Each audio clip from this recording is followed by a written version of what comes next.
For the eighth installment in the Nightmare on Elm Street franchise and the 11th installment in the Friday the 13th franchise, we dive into a film that has been in pre production since 1987, with Robert Englund portraying Freddy Krueger for the final time and Ken Kersinger taking over the portrayal of Jason Voorhees. We finally get a film that fans have been clamoring for years in director Ronnie Yu's 2003 film, Freddy vs. Jason.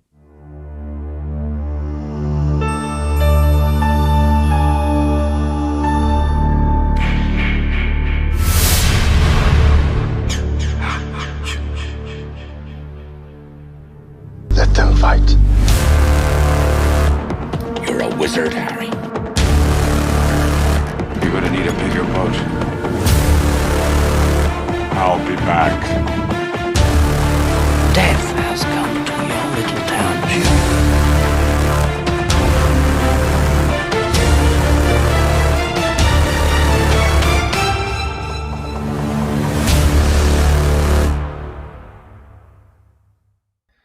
All right, everyone, how are we doing? And welcome back to Chills and Thrills. My name is Connor Dunham, and I am here today again along with Chris, and we are adding in addition my little sister Karlee, and today we are doing Freddy vs. Jason, which when I was younger, this was a massive film. I mean, it came out, and everyone in the horror community was excited. You know, anyone who's seen Jason Goes to Hell, seen the Freddy's glove pulled Jason's mask down to hell at the end of that film. And, you know, they heard the rumors about this film getting made for years.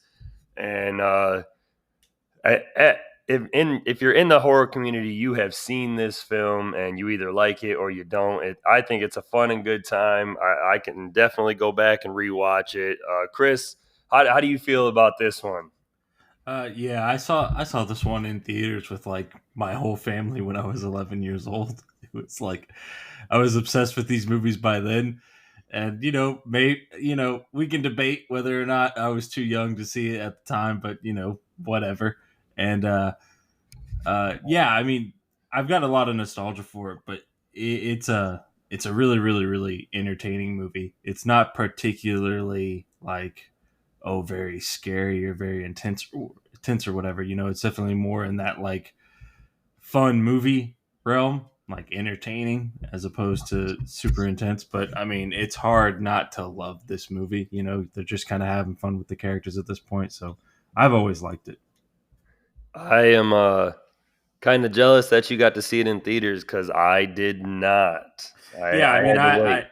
I had to avert my eyes at a few moments. My mom was like right next to me, but I mean, it was a great time. It was a fun time. Very good crowd. Versus movies are always very fun to see in theaters because you have crowds that are rooting for one character or the other. Absolutely, Karlee. I know you're a little on the younger spectrum. You haven't definitely not watched this as much as me, but how did you like it on your most recent rewatch? I was just gonna say, so clearly I was only like a year old when it came out, so I watched it a little later on. Connor introduced me to this movie. I watched scary movies very young, so this movie was entertaining because I had already seen Jason movies, Freddy movies, and I don't know. I think this was a little bit more comfortable, probably at the age that I first watched it, because it's a little more funny and scary. So yeah, I think this movie's a little iconic, just because it's a versus movie. Absolutely. I mean, there's the characters are kind of cheesy. I mean, the portrayal of Jason, we'll get into it, but it's a little kind of on the goofier side. Freddy is always goofy as well, and I mean, it's just the characters knew what they were. Like the director, Ronnie Yu, he also did Bride of Chucky. So Which I love, by the way. Bride of Chucky is one of like it's one of the movies like Snakes on a Plane that try to be like funny and scary sometimes aren't good enough at either. Like they're too scary to be funny and too funny to be scary. But like a movie like Bride of Chucky, it's one of those that like well, at least when I was younger, it would like make you laugh, but you could also still like jump and kind of get into the intensity of it. I don't know. So I always really liked Bride of Chucky, and this is up that alley. And it makes it hard to place because a lot of the other movies are generally a lot more serious, and this is also like it's got Jason in it, but it's not a traditional kind of Friday the 13th movie. In a lot of ways, it's more of a nightmare movie. So it's hard to kind of like when we get to the rankings, it's hard to place this one because it's like you're bouncing between like which is more fun and more entertaining versus which are kind of like the better movies. So it's hard to kind of place it. It's all depending on preference. You might be surprised where I put this one for it may be nostalgia or I don't know what it is, but I I mean, think you'll be I think surprised. I think I was surprised where I put it. So I mean, we'll see. Well, I'll go into a little background on the film for you. Freddy vs. Jason is a 2003 American supernatural slasher film directed by Ronnie Yu and written by Damian Shannon and Mark Swift. It is a crossover between A Nightmare on Elm Street and the Friday the 13th franchises, being the 8th installment in the former and the 11th in the latter. The film joins the two series in a shared universe and pits their respective antagonists, Freddy Krueger and Jason Voorhees, against each other. This film is the last film in each franchise before their respective reboots, A Nightmare on Elm Street in 2010 and Friday the 13th in 2009. Freddy vs. Jason was released in the United States on August 15, 2003. The film received mixed reviews from critics, and the film marks Robert Englund's final portrayal as Freddy Krueger. A sequel and crossover with the Evil Dead franchise was planned, but it was ultimately scrapped and turned into a comic book limited series, Freddy vs. Jason vs. Ash, and its follow-up, The Nightmare Warriors. So there's a little background on the film. Yeah, I remember when that's a fun piece of trivia. I remember when like the story treatment or like the pitch for Freddy versus Jason versus Ash like leaked on the internet back when they were trying to make it a script, and I read it, and it was I mean, it sounded awesome. I don't know how accurate the comic is to that original kind of like story treatment, but I remember that was like a big deal when you could go on the internet and find that and read that, and it's like this was the sequel they were gonna make. It's like, oh man, that would have been amazing. I never got to read any of those. There were so many like rumors about a sequel, Freddy versus Jason versus Michael, or Freddy versus Jason versus Pinhead or Ash. There were a bunch of these, and of course, me being the Halloween and Michael Myers fan, I was 100% rooting for Michael to come in and just mollywop both of their asses. Yeah, well, people say that Jason and Michael are too similar to do a versus movie, but I think that would actually be better because Freddy's a supernatural thing. Freddy's like magic and demons and things like that, and Jason isn't, and Michael also isn't. So it would make more sense. Like, not that anything about these movies is realistic, but it would make more sense. It'd be like doing a crossover with like Lord of the Rings and Star Wars. Like that's not going to work. Like it's kind of weird that Freddy and Jason is a thing, but Michael and Jason would have been a good time too.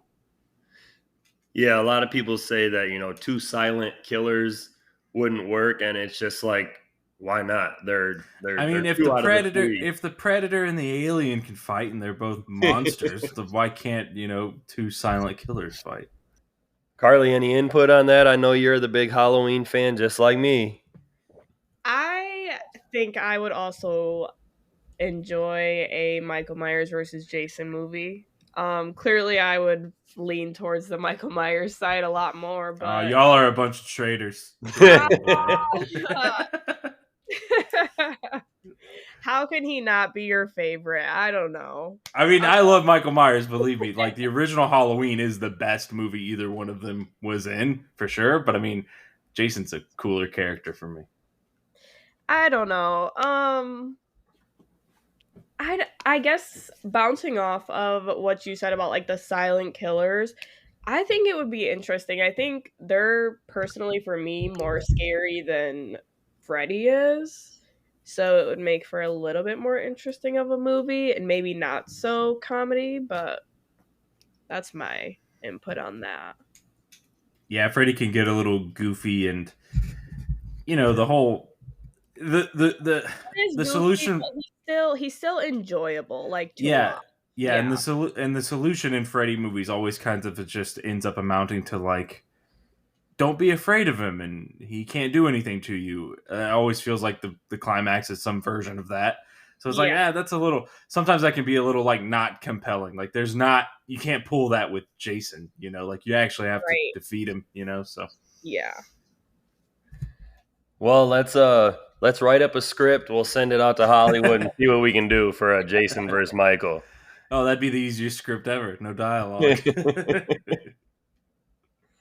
All right, how about I go ahead and I'll get into a trailer. We'll get a plot synopsis in here, and then we'll get into the good stuff with some fun facts, some numbers, and continue on with the show.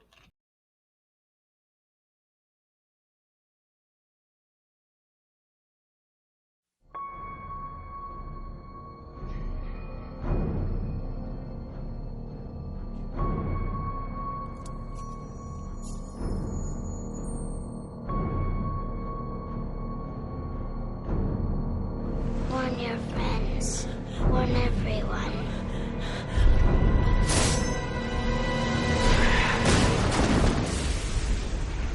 Welcome to my nightmare. We're not safe awake or asleep.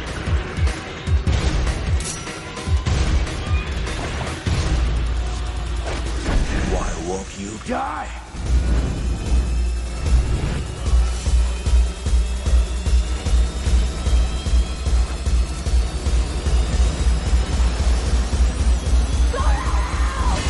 Freddy versus Jason. Place your bets.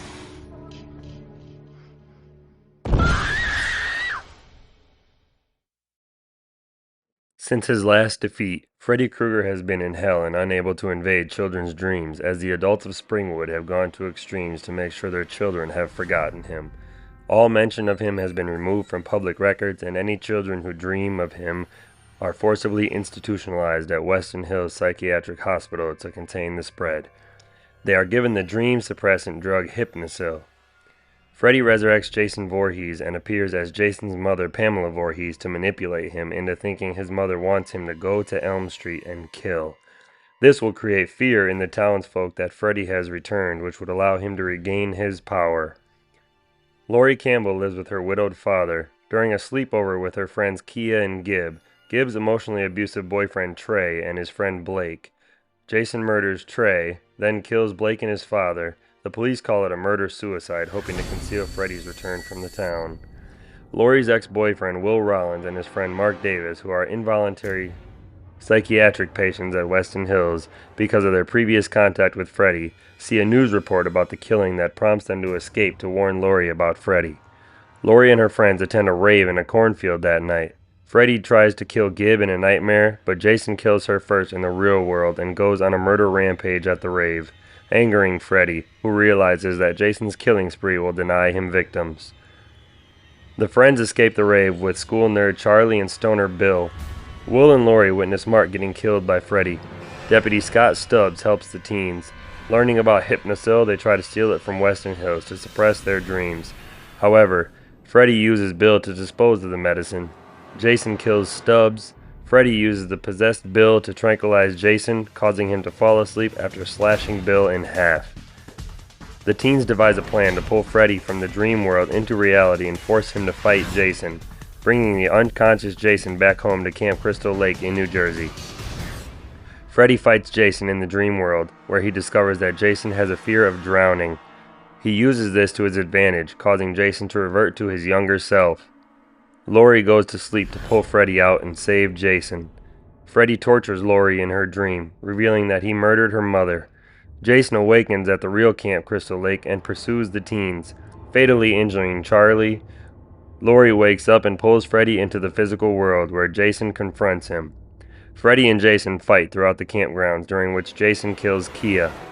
As Freddy gains the upper hand, Laurie distracts him, allowing Jason to punch through his torso. Freddy plunges Jason's machete into his side, and Jason rips off Freddy's gloved arm, causing an explosion that throws Freddy and Jason into the lake. Freddy climbs out and is about to kill the pair, but is impaled by Jason with his gloved arm. allowing Laurie to behead Freddy with the Jason's machete. Jason, Freddy's hand, and his body sink into the lake, seemingly dead. The next morning, Jason emerges from the lake, holding his machete and Freddy's head. Freddy winks at the camera, leaving the winner ambiguous. All right, how about we get back into some numbers? Freddy vs. Jason had a budget of $30 million and grossed $116.6 million worldwide. So, Chris, what do we have for an inflation numbers for those?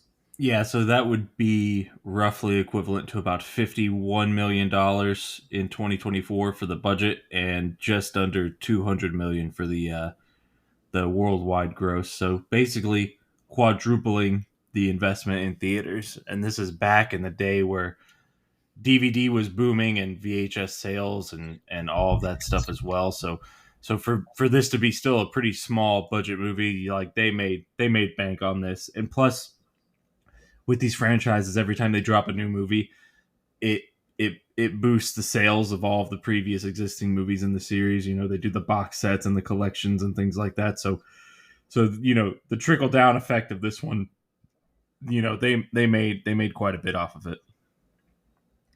Yeah, I mean, it's never a bad thing when you can, times your budget by 4. And it is a surprise that we didn't get a sequel to this, and that, the franchise is laid dormant for 6 and 7 years. And it seemed like right after the Rob Zombie Halloween reboots in 2007 and 2009, that the studio was like, all right, we got to bring our guys back for a reboot and kind of reinvent them to the world. Yeah, well, the year that this came out was the same year that they did the Texas Chainsaw Massacre remake, 2003, and that was a big success and was a big deal.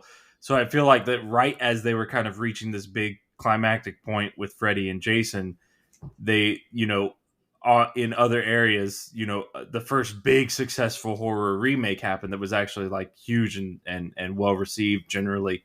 So then everything became about, the reboot or the continue or the revamp or the remake, and so that's kind of what led to this here. I still shocked that we didn't get at least one straight up sequel, even without Ash or without Michael or anything. Just running it back with Freddy and Jason again could have been a great time.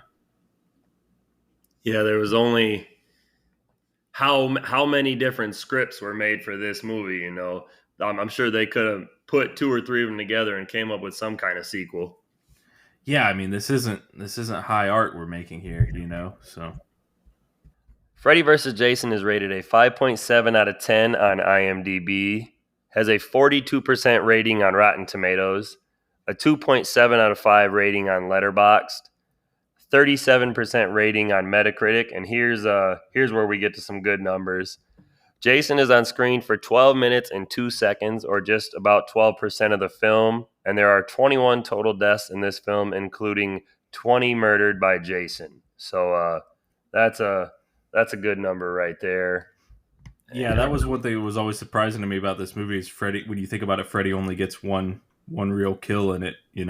He gets a few good scenes where he's kind of doing the dream thing, but he only actually gets away with one kill, which is wild.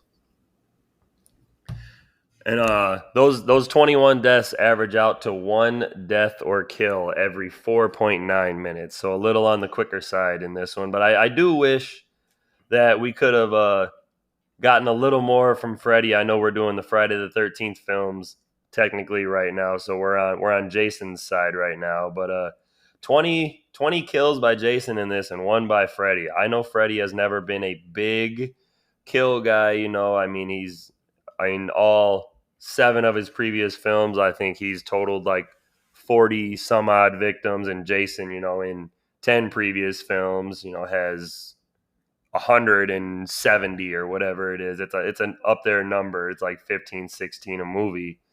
But I mean, give Freddy three or 4 in this one. Give him a couple extra dream sequences and stuff. But I do like that Jason just went nuts with some kills in this one. Yeah, I mean, because New Line Cinema is where Freddy started. Like it's his home. So I always get the feeling with this movie that there was always pressure to, like, they were probably concerned with how Freddy leaning or Jason leaning the movie was. Freddy's their guy, so probably would have been very easy for them to basically just make this a glorified Nightmare on Elm Street movie with Jason in it. And so and certainly Freddy dominates a lot of kind of like the screen time, and in a lot of ways the fights too are very kind of Freddy leaning in some ways. So like maybe they were trying to actively compensate and be like, well, the plot is more of a nightmare movie, so maybe the kills need to be more of a Jason thing, and then handle it that way. I could see that kind of evening the film out. I like that theory. I mean, I guess that's not a bad take at all. I feel like as I watched the movie, though, I guess I didn't realize that Freddy truly only killed one person. Like, I guess that just shocked me a little. Like, Yeah, because I guess if you count the in the like movie they so little. Yeah, and I guess they kind of like the little girl in the prologue is like off screen, but they Yeah. do a few Freddy nightmare scenes, like they do the one where he's not strong enough, and then the one Right. where Jason steals the kill, and then he gets Lori in the climax, like he has a whole dream sequence with her, and he has a dream sequence with Jason. He just doesn't get the kills, but yeah, he actually only seals the deal one time. Yeah, I think it's probably all the dream scenes that throw me off, that like they're leading up to a kill but never happen. Mm-hmm. Mm-hmm. Well, that's all I have for numbers for you. I'll go into some fun facts. Feel free to comment as you please, like I said, because I have a lot. All right. The local news station in this film is KRGR Channel 6. KRGR is Krueger without any vowels. And I caught that as soon as, like, on my rewatch, the first couple of times I seen it, I probably didn't catch it. But, once I seen it a couple more times, I was like, KRGR Krueger Channel 6? Yeah, So, yeah, like, that's yeah. a That nice was one. little nod. Yeah, that was one I noticed as a kid too, and I mean I was the kind of kid that watched the audio commentaries for movies like this, and they bring it up there too. I was that nerd as well, to watch all the audio commentary on movies and behind the scenes when I was younger and all that stuff. So I love it. I love watching how films are made, and that's a Mm-hmm. nice little nod to Krueger. So with one total victim, again, this is Freddy Krueger's lowest kill count in any film to date. Yeah, I mean shame, but Robert Englund gets to be the star of the movie, so it all evens out. And this being his last portrayal, I mean, what a movie to go out on. You get a versus Yeah, movie with probably the two most famous serial killers at the time. Michael has kind of stepped it up a notch since then. But in 2003, if you go back, these two were the most popular, and Michael was in there at 3.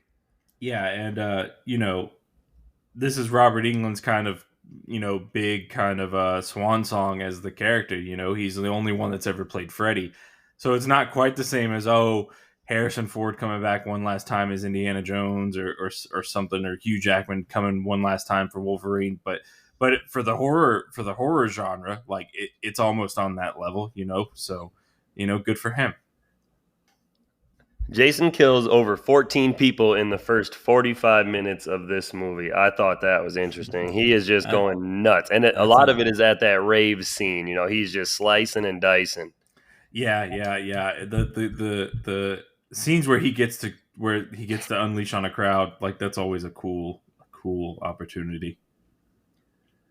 This was the final film from either the Friday or Nightmare franchise that followed the original plot before the reboot films. Yeah, So, kind of send them out together, for better or worse. yeah, and I know you said that technically, if you watch the films in like chronological order, like this would be before Jason X, and Jason X would kind of finish the franchise off since it's 400 years in the future. Yeah, I mean, it kind of I'm sure that really depends on what your opinion of Jason X is. You know, like if you really love Jason X, then you probably like the idea of it being like this fun sci-fi finale. Or if you really hate it, you're either skipping it or you're going with the whole like it was all Jason's dream kind of a thing while he was in hell. You know, so I mean, it's one of those things.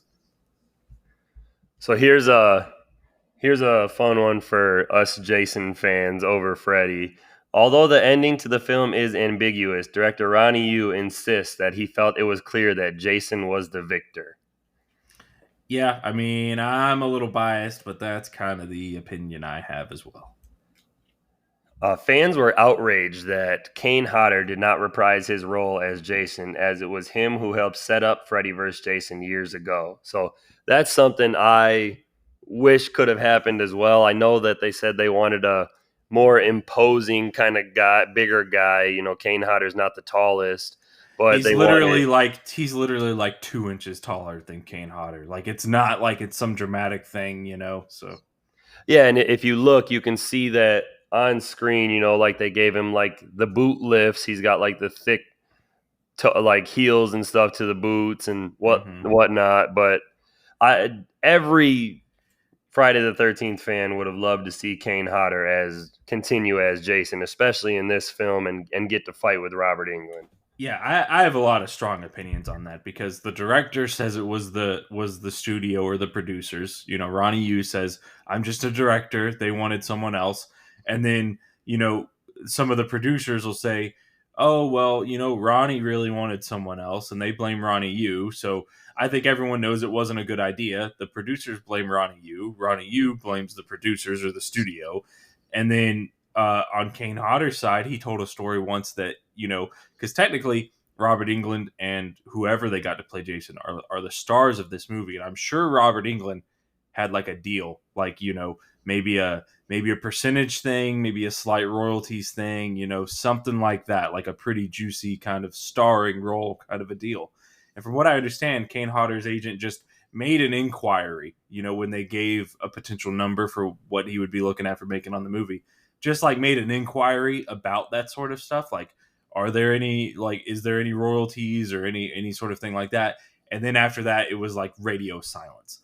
So it was like, I think they were heavily concerned about, I think it was a money thing. I think they did not want to pay whoever they were getting to play Jason what they maybe felt they were going to have to if they got Kane Hodder. And so they're like, well, we can just get any nobody to play Jason for cheap, and then we want to make sure that Robert Englund gets taken care of, that's fine, I guess, but that's frustrating. And also, I think they were concerned. Kane Hodder had played the role 4 times already, and I think they were concerned about him having as much say and ownership over the Jason portrayal as Robert Englund has over Freddy. Robert Englund knows Freddy inside and out.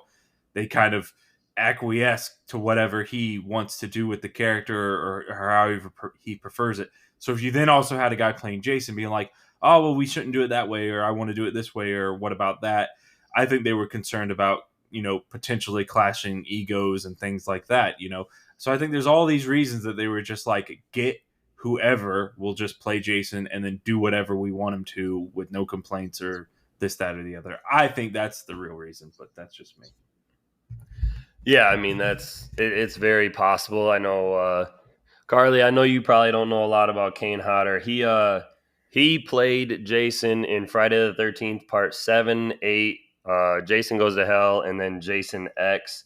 So, like, he is probably like a top 2 or in everyone's top 3 favorite Jason portrayals and, like, actors who played the characters. So, like, he was in, he did interviews and stuff where he was quoted saying, like, I can't wait to kick Freddy's ass. And then, like, later on down the road, he's still disappointed to this day that, in his words, that he didn't get to kick Freddy's ass and stuff like that. But he was just, he was who everyone wanted to play Jason in this film.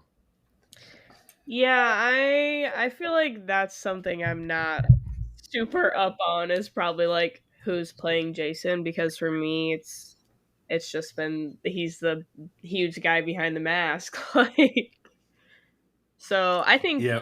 if they when they change like Freddy, I think that is super noticeable because clearly he doesn't wear a mask, his skin is just burnt. But I think whenever they've changed Freddy, like that's been something that's very noticeable and different to me, but not so much Jason. Yeah, and that's what their opinion is. That they can change Jason whenever they want because he's just a guy in a mask. So You be can it. just if you're a fan and you pay attention, you can tell by like little movements and stuff like that. Like we'll get into the portrayal and like of Jason and Freddy in this film, but I think we would have had a much better film and portrayal with Kane Hodder behind the mask. Yeah, it just would have been that little extra thing, that little extra, 5-10% cooler. Yep, absolutely. The tagline for this film is "Winner kills all." So I thought that was a fun. That's a fun little tagline for being 2003. Because Jason killed them all in this movie, and according to Ronnie Yu, he won. So That's what I was right about to say. I liked the Alien versus Predator tagline, "Whoever wins, we lose," and then the movie's about a human teaming up with a predator. So I mean, whatever. Ken Kersinger is the tallest actor to play the role of Jason Voorhees to date. He is 6'5", and Robert Englund, who plays Freddy Krueger, is 5'9". So there was a big discrepancy in size, and that's what they wanted. They wanted a more imposing Jason in this film. hmm hmm Oscar Gutierrez, who makes an uncredited appearance as a jumper, is known by his stage name Rey Mysterio, a professional wrestler for World Wrestling Entertainment, who has made appearances in the WWE's Monday Night Raw and Friday Night SmackDown brands in this film. So I thought that was fun that we get Rey Mysterio in the film, and I think he did the scene where Freddy was lifted out of the water, from what I could find. Oh, okay. Okay, yeah. When you were like jumper, I'm like, what the hell are you talking about? Okay, yeah. That's cool. That's cool. Are either of you folks fans of the show Lost from back in the day? I have not seen that. Okay, either of you know. I mean, everyone knows the Ant-Man movies, right? Yeah. Okay, so Evangeline Lilly, who was a main character on Lost, played Kate, and who was the Wasp in the Ant-Man and the Wasp movies. She actually, before she was in any of that stuff, seen in some of the high school scenes in this movie. She's like in the background of a few shots, like when Laurie's telling her story about her dreams and everything. The lady with she's got like green sleeves on her shirt, and so like Kate is there. Well, Evangeline Lilly is there in the background of those shots in just a total walk on role in this movie, which has become a fun piece of trivia for fans of hers. Okay, I might have to take a peek at some of those. I've Yeah. never watched none of them. But I watched the Ant-Man. I don't know if I've seen Ant-Man and the Wasp Well, yet. she was in the first one too. She's the chick, but yeah, she's specifically when Laurie's telling the story to Mark, and Mark comes in and they're talking about the dream and whatnot. She's right there in the background with her green sleeves, which is wild to see. It's like before they were famous, kind of a thing. It's always fun to see. The first murder victim featured in this film is a camp counselor named Heather, although this was only an aspect of a dream that Jason Voorhees is having. So that's a nice little callback to Heather from the Nightmare on Elm Street franchise. Yep. Producer Robert Shea makes an unspeaking cameo appearance in the film as Principal Shea. In a cut scene in the film, he actually has a little bit of dialogue. This is Bob Shea's fourth appearance in A Nightmare on Elm Street film, credited as L.E. Mako. He also plays a bartender in A Nightmare on Elm Street 2, Freddy's Revenge, a lecturer in A Nightmare on Elm Street 4, The Dream Master, and a ticket seller in Freddy's Dead, The Final Nightmare. Additionally, Robert Shea has also played a fictionalized version of himself in Wes Craven's New Nightmare. And coincidentally, Robert Shea's wife, Lynn Shea, played a teacher at Springwood High School in the first A Nightmare on Elm Street as well. Oh, very nice. Yeah, I've noticed his cameos before. It's always a lot of fun. Yeah, it's almost like like Stan Lee. Like they gotta give themselves a little call out. Mm-hmm. On the Freddy vs. Jason DVD commentary, actor Robert Englund praised Kelly Rowland's energy in the role of Kia Watterson, citing that she was the perfect ingredient to the cast.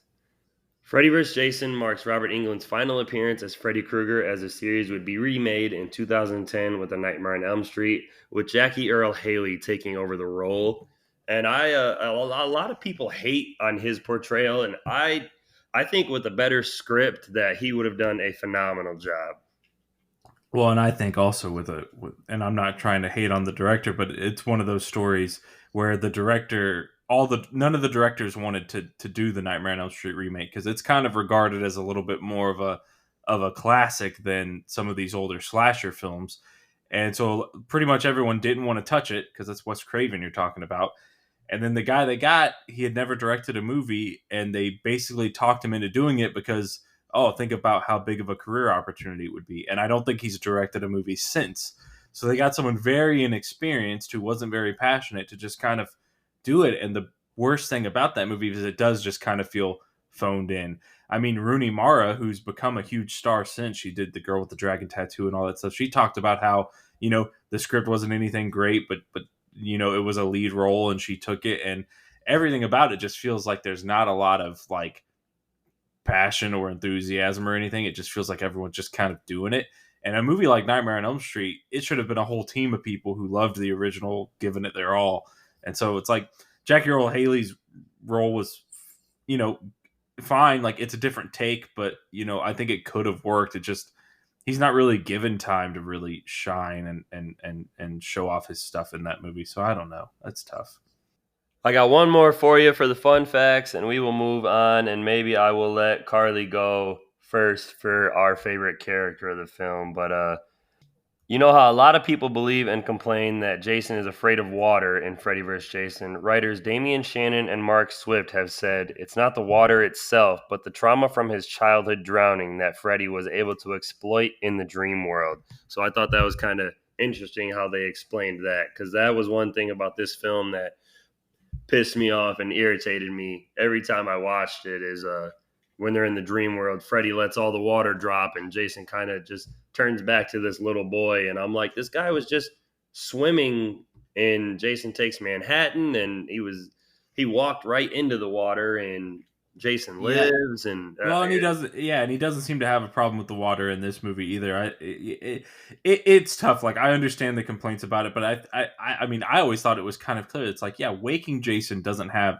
a fear of anything, but his subconscious, if there would be anything that would have a kind of trauma response, it would be stuff relative to his mom and relative to him drowning. Yep, that was the only thing, kind of like the only way I could put it to where it wouldn't like upset me, like, oh, this is his subconscious, this isn't the real world. It's a dream world where Freddy's kind of like digging into his brain and subconscious and finding out what he's really afraid of on the inside and not the outside. So that I can take that for what it is.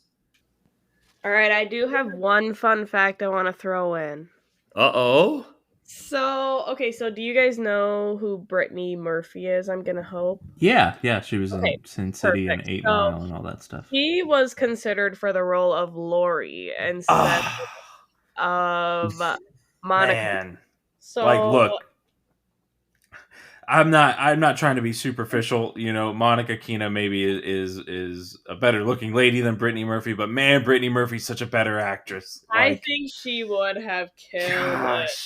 It would have been awesome. Like it would have been a big deal. Oh man, that would have been great. It would have made the movie completely different. Mm-hmm. Gosh, that would have been great.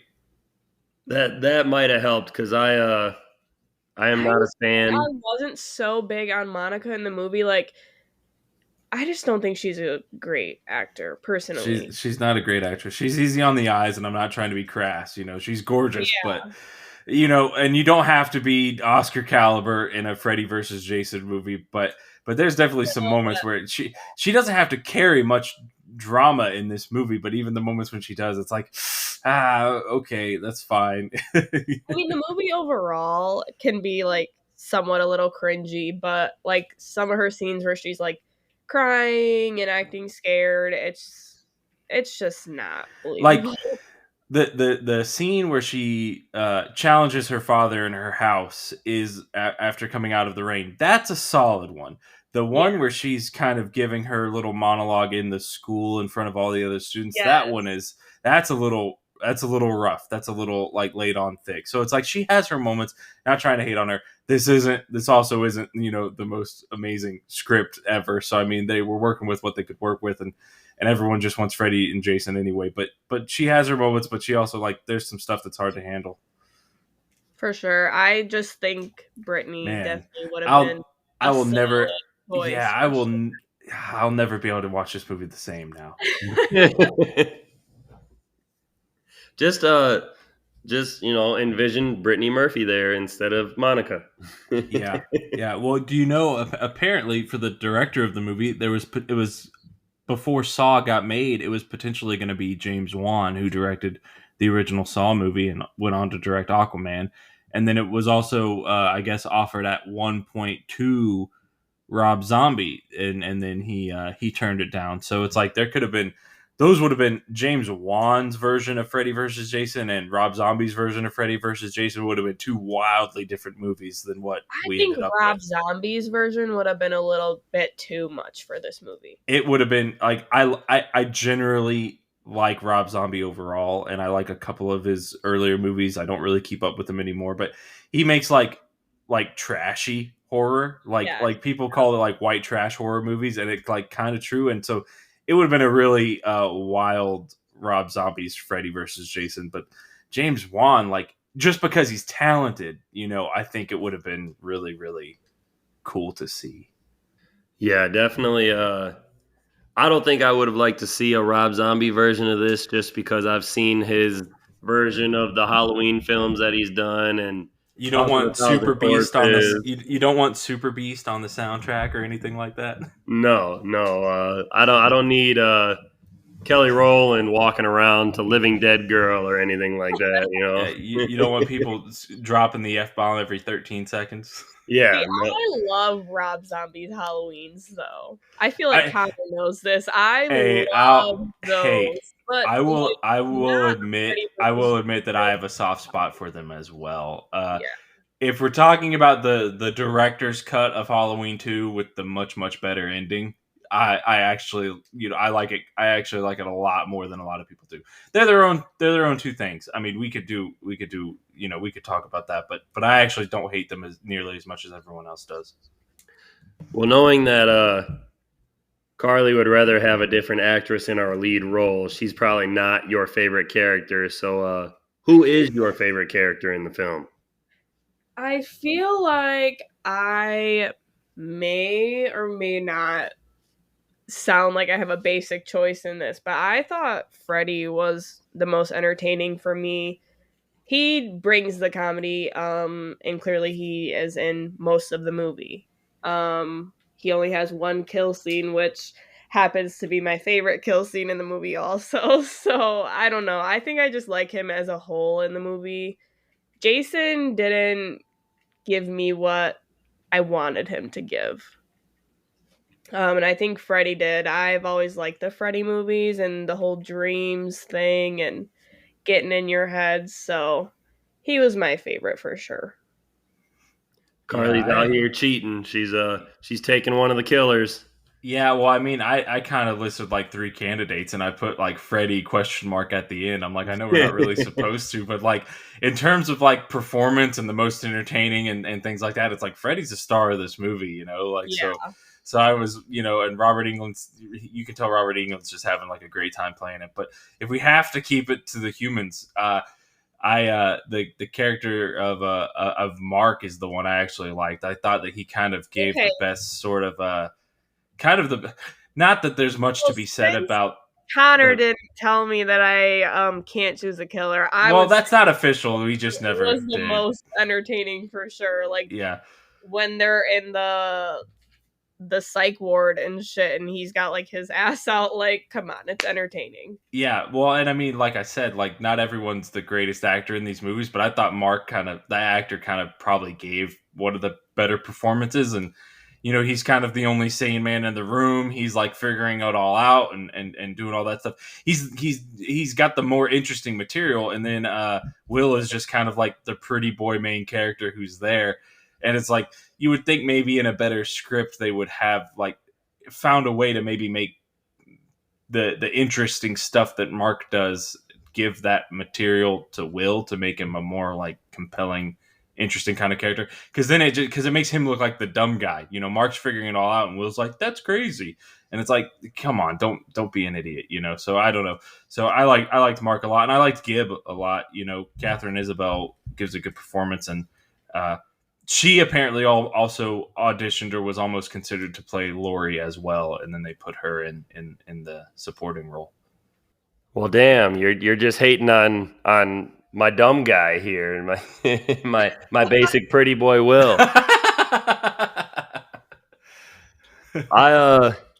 He's who I chose as my favorite character, just because like he's not figuring it out, but like he knows the backstory, like, and he's like, he sees that, like, or he thinks he saw like Laurie's dad murder her mom back in the day, so like he's trying to get out of Weston Hills and get back to her because he sees that there was another murder in the house, and like he's kind of like a guy on a mission, but like he can't do it without Mark, who's his kind of like his sidekick buddy, because Mark knows everything. He knows all the crap with Freddy Krueger and stuff like that, and he had his brother who supposedly committed suicide, but he thinks it was Freddy and stuff like that. So, I mean, they're a great duo, but I ended up going with Will just because his little sentimental side towards Laurie, but they are definitely like the lover boys. What do you want from me? I'm one soft thing at heart.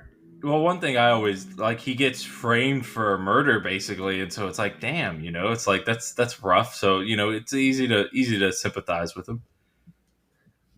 Yeah, absolutely. So I mean, he ended up being my favorite character. So I mean, we got three different ones. He's just a little dim. That's okay. A lot of the acting in this is a little dim. Yeah, yeah. You're not lying there. So I'll go into my favorite score, and it was hard to choose one for this film. There was a lot to choose from, and I ended up going with one towards the end that was called The Dock, and that sounds like this.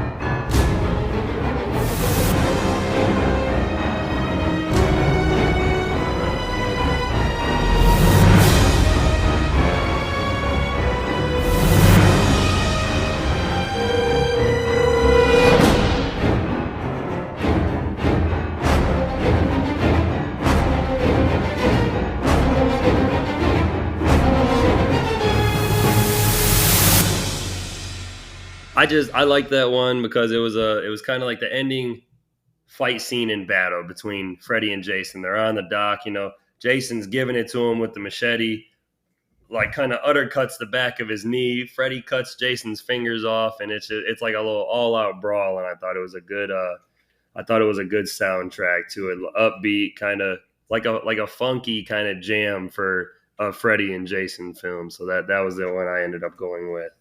Yeah, that's one that I almost picked. It's one of those where when you listen to the song alone, you can't help but think about exactly what correlates in the movie with all the different notes and moments. So I almost picked it as well. I went with a track called Jason Goes After Freddy, which is the track that plays right when Freddy's brought into the real world in the burning cabin at the end, just because it's like the biggest kind of like, oh hell yeah movie or moment in the whole movie. And the crowd went nuts when it happened in the theater. So it's like an iconic moment for me. This isn't peak cinema or anything, but for this movie, that's a huge like moment. Like they're finally gonna duke it out in the real world, and it's just kind of epic. And you can tell Jason's just pissed, and that's always fun.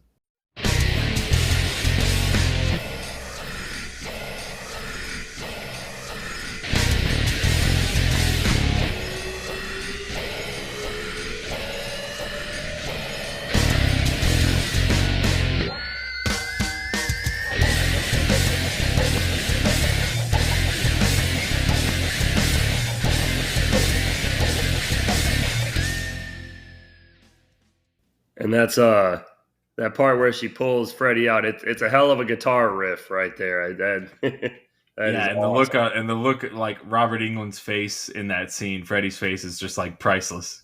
Absolutely. That just starts it.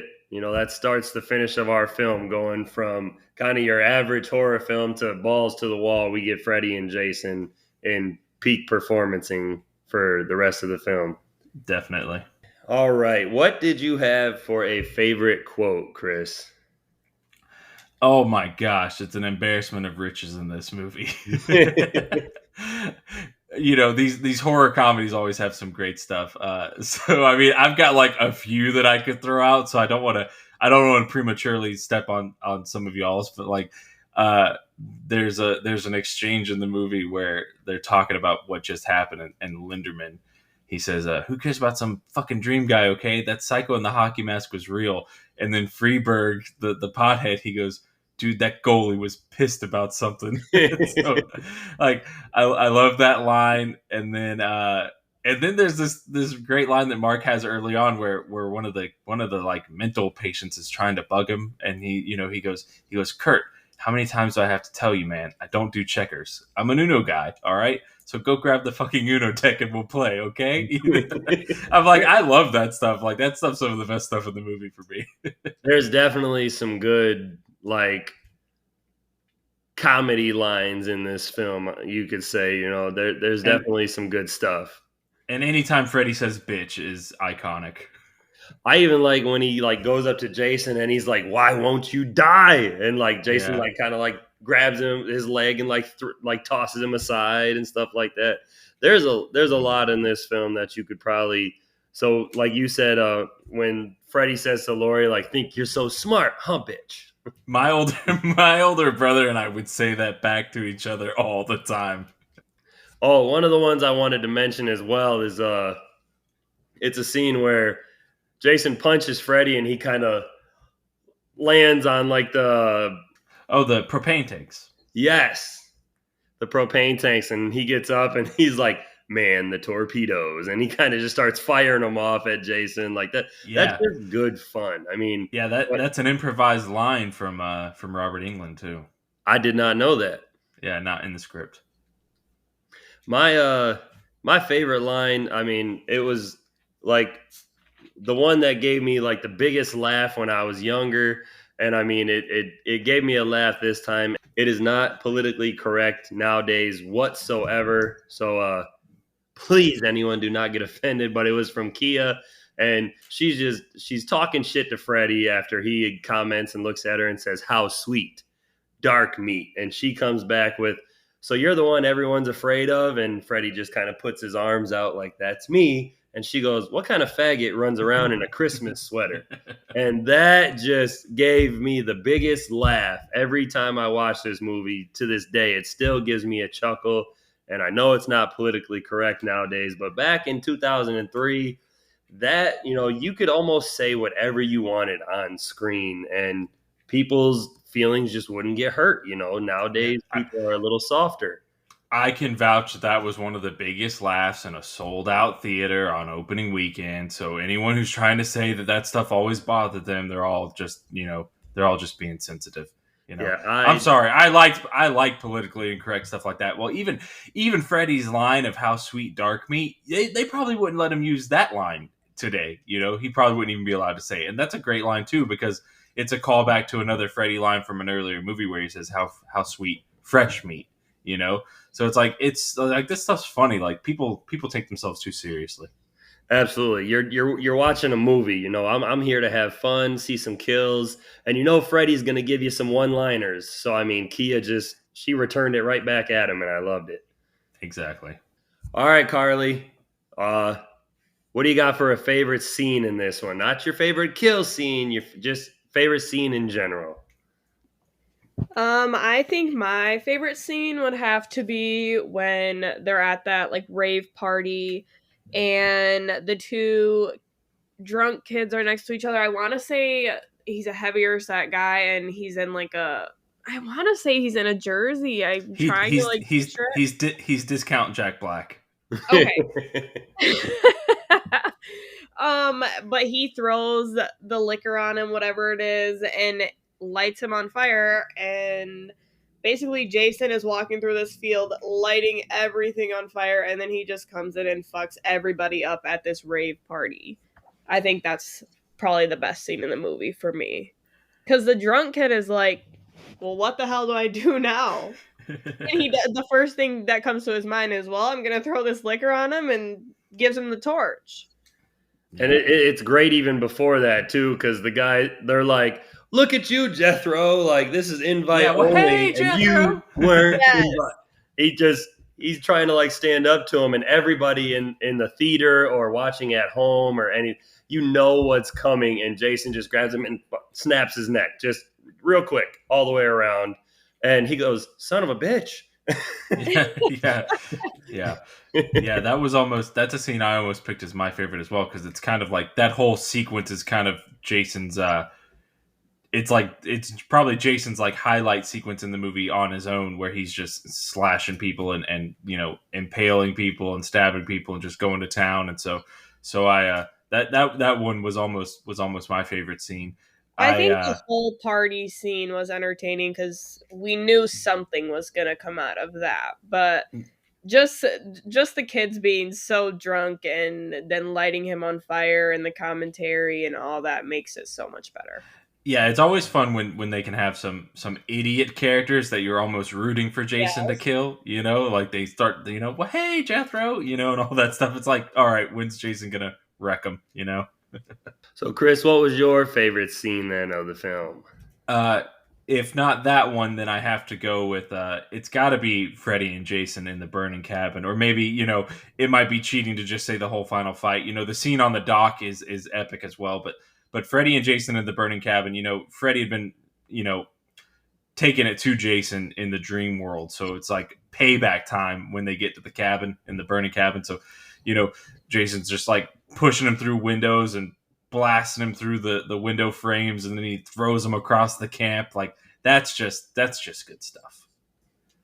Absolutely. And I mean, like we said before, like she pulls him out and he like tells Laurie to die, and he hears the table get flipped over behind him and turns around, and he absolutely just like almost like shivers as he sees Jason walking towards him, like, oh shit, like this is not what I need right now. my tiniest of criticism on that is when they're doing the big, side view, profile view, where you've got Jason on one side of the screen and Freddy on the other side and the flames between them. It's like, why did they not plan enough? The movie's called Freddy versus Jason. People read right to left, at least here in America we do. So why would you not place Freddy on the left side of the screen and Jason on the right side? Because then it's literally Freddy versus Jason as you go left to right, But that's my minor complaint. I'm just OCD like that. I don't get it. Nope, you are absolutely fine. And I know that they took out the line, the place your bets line from that scene, and I kind of wish we would have had that for like a little more. Apparently Quentin Tarantino was damn near wanting a refund when he found out that line wasn't in the movie. I think that would have been an awesome line for Laurie to say as Jason and Freddy start to go at it.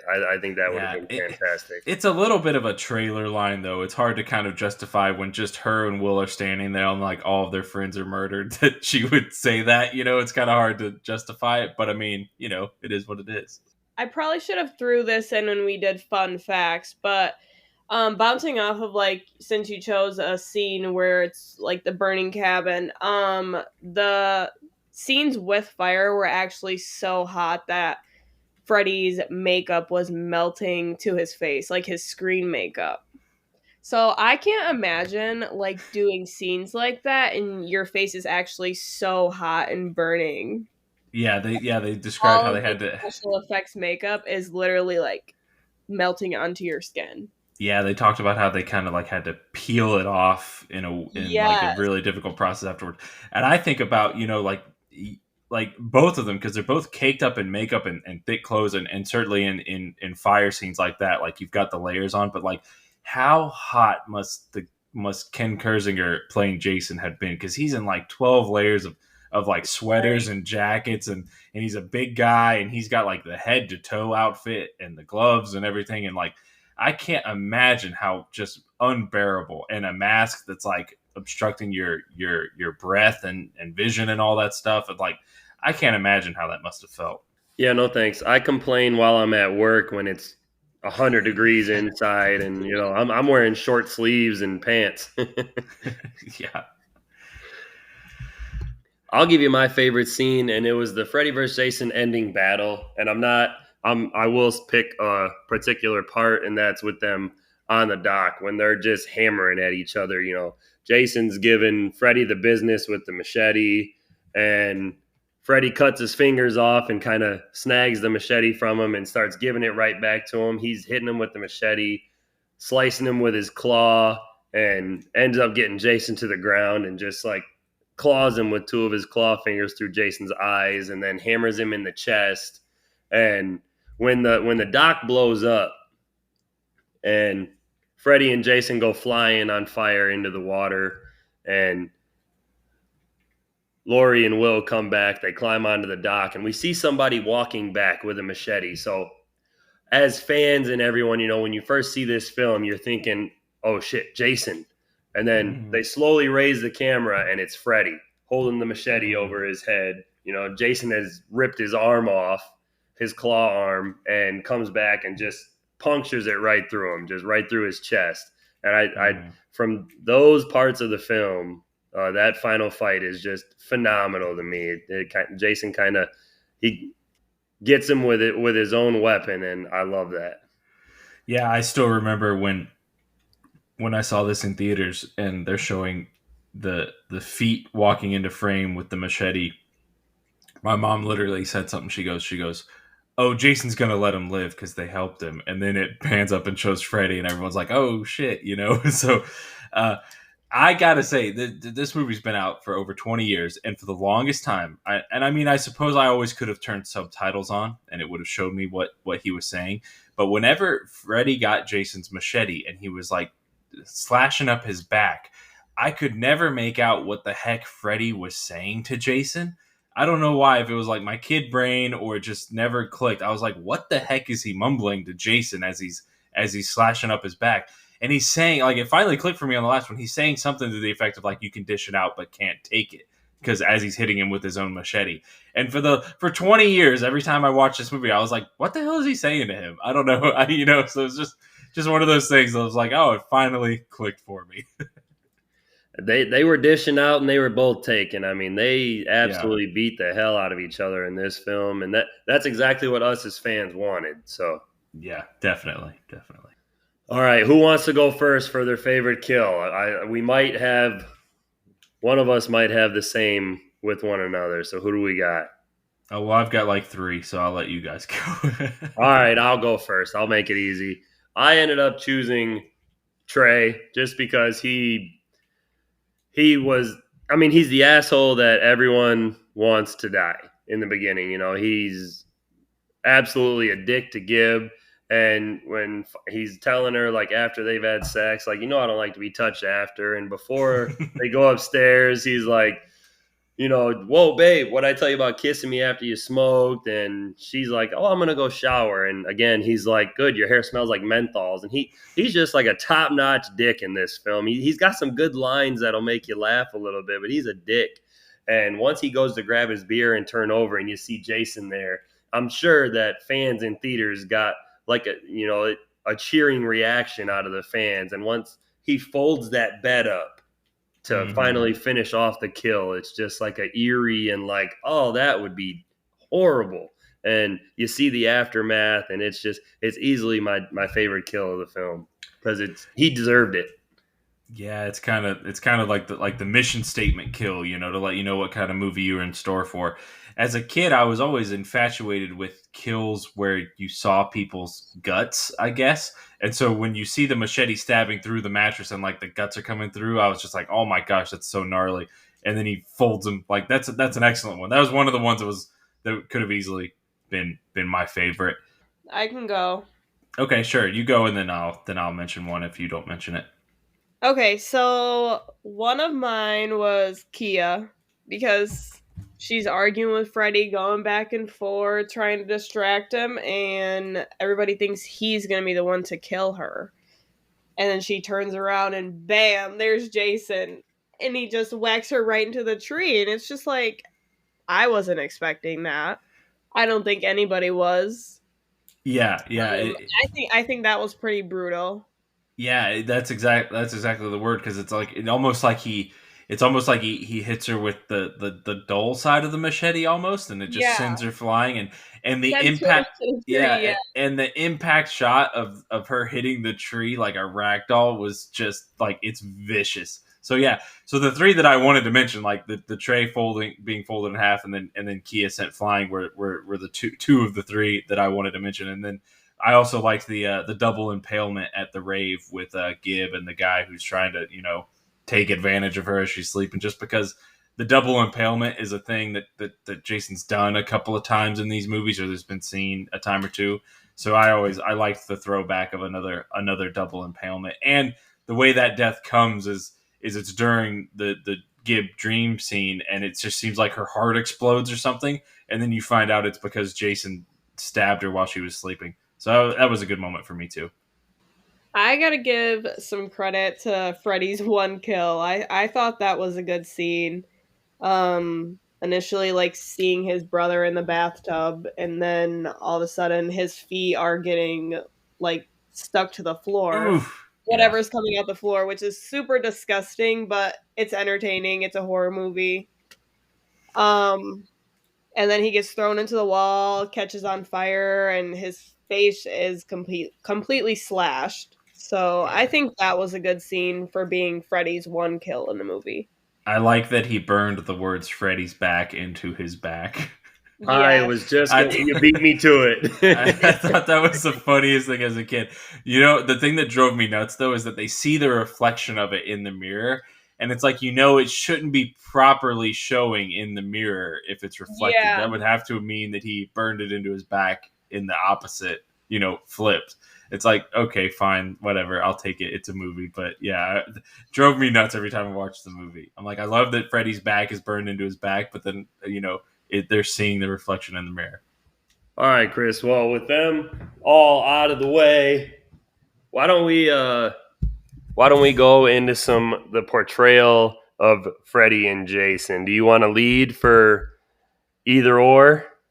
Yeah. So I mean, Robert Englund is back and better than he's been in years as Freddy. I mean, I'm someone who's not a particular fan of how the Nightmare movies went after kind of part 3. I think they started to teeter that line a little bit between too much of like, oh, Freddy's like the mascot of the series and the star of the show. 4 is still kind of fun, but then I think 5 and 6 are really rough to get through, and I'm not much of a fan of either of those. And seven is better, but it's very different. It's not really a Nightmare on Elm Street movie. It doesn't have the title. It's not Freddy Krueger. It's this whole meta thing, so it doesn't really count. But so I think this is the best we've seen Robert Englund as Freddy since like part 3. And I think he's front and center in this movie in a lot of ways. But I love his portrayal. Absolutely. He is always fun. He's always the one cracking jokes. We don't get a lot of horror movie characters that are like that. We get him, Chucky, Leprechaun, and I mean, having him on screen is always fun, especially when he's going against someone who doesn't talk, who doesn't speak a word. So like Freddy could sit here and talk shit to Jason, and Jason's just gonna kind of stare at him. So it's kind of like a moment. And like it's funny in the moment anyway, because like Freddy has always been that character who he's always got a one-liner, he's always got something to say. So I mean, he's definitely like brought back to like his bright and shining glory in this, because I did not like the portrayal of Freddy in like the 5th film, the 6th film, Freddy's dead. Wes Craven's New Nightmare was fine, but I think they brought him back here in Freddy vs. Jason. For sure. I can't say that I am the biggest fan of the way Jason was portrayed in this movie. It's just a little basic. Like, it's just a little phoned in, It's nothing. It's not bad. It's just not particularly amazing. It's just a kind of very kind of stiff, There's not a whole lot of energy to it. It doesn't feel like a very, very strong body language performance. And I know that's a lot of people say like, well, how much of a performance can you get out of someone who's just standing there? But I mean, when you watch some of the movies that had Kane Hodder in them, he had a body language aspect to it that you kind of felt a performance coming through. There's a lot of characters like that. A lot of the Michael movies you just kind of get a vibe. And this one just doesn't really, I don't know, doesn't really feel it. It's fine. It's good. But, oh, man, I wish it could have been Kane Hodder. I'm glad you said he was stiff because I thought this the whole movie so stiff. Yeah, just kind of stilted. Like, the way he swung the machete, it was all one movement. Like, I don't know. Yeah, It was very basic. Yeah, yeah. I hate to hate on it, but it's just kind of nothing to write home about. Well, from what I heard is that in like behind the scenes stuff, Ken Kersinger, who portrayed Jason in this, he said that Ronnie Yu had told him to act like a Frankenstein type monster. So like he portrayed the stiffness and whatnot, and that's what we ended up getting in the film. One of the my critiques of it is I hate that we see Jason's eyes so much. We're not used to seeing his eyes through the hockey mask, and they're kind of like dumbed down. Like one's like a lazy eye, one's fully open. Like I just the design of Jason in this is not. It's lower on the ranking or tier list for me, and I think it could have been so much better with a Kane Hodder Jason who were the movements we're used to and stuff like that. A bulky Jason, not as tall, but I just think a Kane Hodder portrayed Jason would have been leaps and bounds better than what we got in this film. Yeah, I think for Jason and Michael, I think it's always better when the eyes are blacked out. I think it's just more intimidating. I don't get the whole idea between trying to see the eyes because you get moments whenever they show the eyes, you get moments where you see that some of the area around Jason's eyes don't have the makeup in certain scenes. There's like a great moment when Freddy kind of drops the rebar on him and Jason looks up. You can see that the area around the one eye doesn't have any of the makeup applied. You see normal skin. And it's like, if they just blacked out the eyes for these things, and I know that can create a vision problem and all this stuff, but if they just blacked out the eyes, it would work so much better. Absolutely agree with you. Why don't this won't include you, Karlee, but why don't we go into our ranking list of the 11 Friday the 13th films that we have so far? Would you like me to lead, or how you feel? I will let you lead. All right. So at the bottom in the 11th spot, I have Jason Goes to Hell. In the 10th spot, we have Jason Takes Manhattan. In the 9th spot, we have Part 5, A New Beginning. And in the 8th spot is where I have Freddy vs. Jason. In the 7th spot, I have the original Friday the 13th. In the 6th spot, I have Jason X. The 5 spot, I have Friday the 13th Part 3. In the 4 spot, I have Part 2. In the 3 spot, I have Part 4, The Final Chapter. In the 2 spot, I have Part 7, The New Blood. And still in the number 1 spot is Friday the 13th Part 6, Jason Lives. Nice. So for me, I've got in my number 11 spot, I have Part 5, The New Beginning. Number 10 spot is Jason Goes to Hell. Number 9 spot is Jason Takes Manhattan. The number 8 spot is Jason X. The number 7 spot is Part 7. The number 6 spot is Freddy versus Jason. Number 5 is Part 1. Number 4 is Part 3D. The number 3 spot is Part 2. Number 2 spot's Final Chapter. Number 1 spot is Jason Lives. It like I said, it's tough because Freddy vs. Jason is fun and entertaining, but it's not very much of a Friday the 13th film, and it's a little goofy and silly, so it's hard to place it very high. Jason Lives is the one I have as the best because it's a little funny too, but it never feels like it's not taking itself seriously too much. So I don't know. It's just a tone. It's hard to when they get comedic. It's hard to say like, oh, this is above some of the more serious entries. It's just tough.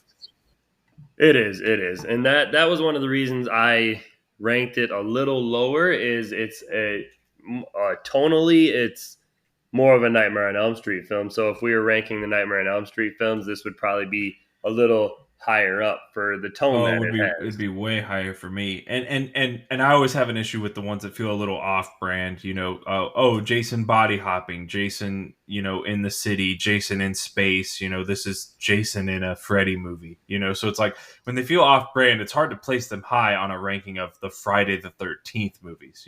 Jason Lives is like a great example of an awesome Friday the 13th movie that's unabashedly a Friday the 13th movie. Freddy versus Jason is not very much a Friday the 13th movie. Absolutely, he's in it, and he does most of the killing and gets some great kills and some great screen time. But this is Freddy's show, and Jason's kind of just an added on character. Definitely. This film was followed up in the Friday the 13th franchise by a 2009 reboot directed by Marcus Nispel of the same name, Friday the 13th, and we will be looking at that on our next episode, and that should be a good discussion. I got to see that in theaters. I had a blast, so that should be a fun episode. Yeah, definitely looking forward to that. Can I? Gosh, I'm not trying to derail us here or go backwards in the plot line, but there's a few things that I want to say about this a little bit, if you don't mind. Absolutely, take it away. All right. So I love the prologue with Freddy where he's describing his past and is showing a bunch of footage from the previous movies. A lot of it's from the first three movies, but I always liked that prologue. It just felt kind of epic in some ways.